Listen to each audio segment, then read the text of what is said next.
Hello everyone, welcome to this channel. In this channel we will discuss about different topics of biology. Today in this video we will discuss about nomenclature. So nomenclature is a process of providing scientific names to living organisms for their identification.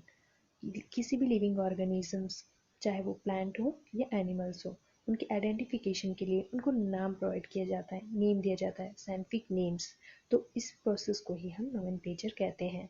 Generally names are of two types, एक होता है vernacular names, दूसरा होता है scientific name. Vernacular names जिसको हम common names भी कहते हैं, ये हर रीजन में हर एरिया में डिफरेंट होता है। लेकिन साइंटिफिक नेम्स जो होता है पूरा वर्ल्ड वाइड यूनिवर्सल, ये एक ही होता है। फॉर एग्जांपल हाउस फ्लाई को हम हाउस फ्लाई भी बोलते हैं या मक्खी भी बोला जाता है, उसको अलग अलग एरिया में अलग अलग name. But scientifically house fly को हम मुस्का डोमेस्टिका के नाम से ही जानते हैं। So scientific name is universal. Then types of nomenclature mainly दो टाइप्स के होते हैं, एक है बाइनोमियल सिस्टम और दूसरा है ट्राइनोमियल सिस्टम। तो बाइनोमियल सिस्टम को कैरोलस लीनियस नाम के साइंटिस्ट द्वारा दिया गया। So Carolus Linnaeus is the founder of binomial system. Carolus Linnaeus ने एक बुक स्पीसीज प्लांटरम लिखी जिसमें उन्होंने प्लांट्स के साइंटिफिक नेम को दिया।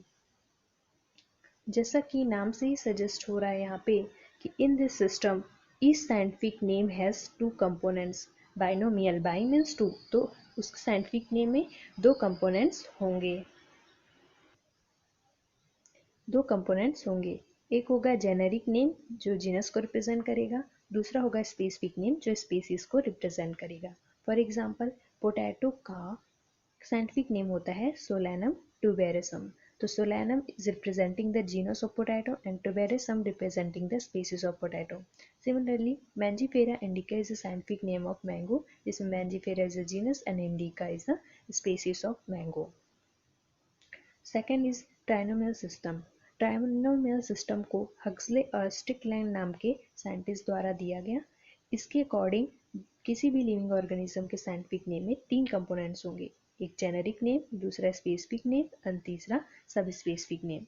इसको यूज कहाँ पे किया जाता है? So when members of any species have large variations then trinomial system is used. जब किसी स्पीसीज में बहुत वेरिएशन होगी तब ट्राइनोमियल सिस्टम का यूज किया जाता है। फॉर एग्जाम्पल ब्रासिका ओलेरासी, इसकी तीन वैरायटी है। तो पहली है वैरायटी बोट्राइटिस जो कॉलीफ्लावर है, इसका ये साइंटिफिक नेम है, इसको कॉमनली फूल गोभी भी कहते हैं हम। ब्रासिका ओलेरासी वैरायटी कैपिटाटा जिसको कैबिज कहते हैं। तीसरी वैरायटी है ब्रासिका ओलेरासी वैरायटी कोलोरापा जिसको फ्लोरखोल के नाम से भी जानते हैं हम। Next is ICBN and ICZN. तो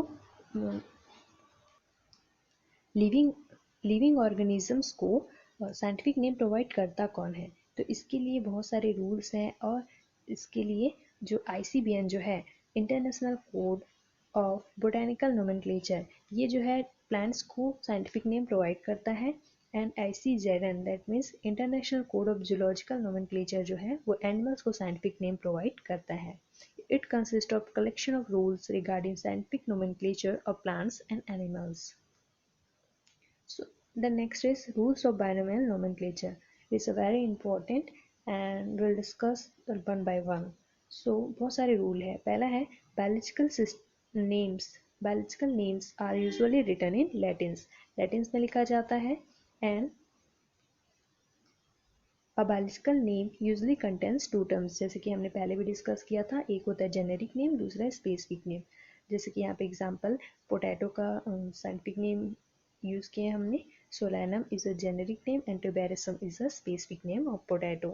then next is first term of biological names begins with capital letter. जो फर्स्ट टर्म है वो कैपिटल लेटर से बिगिन होगा और उसके बाद जितना भी टर्म्स आएगा, चाहे वो स्पीसीज हो चाहे सब स्पेसिफिक नेम हो, वो जो है स्मॉल लेटर से लिखे जाएंगे। The next is biological name is separately underlined when it is handwritten. जब भी हम हाथ से किसी लिविंग ऑर्गेनिज्म का साइंटिफिक नेम लिखेंगे तो हम उसको सेपरेटली अंडरलाइन करेंगे। फॉर एग्जांपल यहाँ पे लिखा है नाजा नाजा, तो ऐसे ऐसे मतलब सेपरेटली जीनस को अलग से और स्पेसिस को अलग से हम सेपरेटली अंडरलाइन करेंगे। But during printing name should be italicise, print कर रहे हैं या हम टाइप कर रहे हैं तो हम इटैलिक्स में टाइप करेंगे। In plant next is in plant nomenclature tautonyms are not valid, मतलब कि प्लांट को जब हम साइंटिफिक नेम प्रोवाइड करेंगे तो वहाँ पे जेनेरिक और स्पेसिफिक नेम सेम नहीं हो सकता। जैसे कि एग्जांपल मैंजीफेरा मैंजीफेरा ऐसा नहीं हो सकता, it is wrong. But tautonyms are valid for animal nomenclature, जैसे कि Naja naja, Rattus rattus, it is possible. Naja naja जो है ये कोबरा स्नेक का साइंटिफिक नेम है, and Rattus rattus is the scientific name of rat, चूहा का नाम है scientific name. Then next is length of generic and specific names should not be less than 3 letters and not more than 12 letters. 3 से 12 letters के बीच में ही scientific names होने चाहिए। कुछ एक्सेप्शंस होते हैं, तो यहाँ पे एक्सेप्शन है रिक्शिया पथान कोटेंसिस, ये 12 लेटर से name of scientist who propose nomenclature should be written in short after the specific name, जैसे कि मैंजीफेरा इंडिका तो इसको लीनियस ने प्रोवाइड किया, सो साइंटिस्ट का नेम जो है इसकी स्पेसिफिक नेम के बाद में लिखा जाएगा। The next is name of scientist should be neither underline nor written in italics but written in simple alphabets, ना ही हम इसको अंडरलाइन करेंगे ना ही इसको इटैलिक्स में लिखेंगे, साइंटिस्ट का नेम जो है सिंपल अल्फाबेट्स में लिखा जाएगा। Then next and last one is if any scientist has proposed wrong name, then his name should be written in bracket and the scientist who corrected the name should be written after the bracket. यहाँ पे example में हम देख सकते हैं सुगा कैनेडेंसिस जो है ये एक साइंटिफिक नेम है जिसको पहले लिनियस ने दिया बट बाद में सेलिसबरी नाम के साइंटिस्ट के द्वारा इसको करेक्ट किया गया, तो इसको हम इस टाइप से लिखेंगे। सो आज के लिए बस इतना ही। Thank you so much. अगर आपको ये वीडियो पसंद आया हो तो please do like, subscribe and share with your friends. Thank you.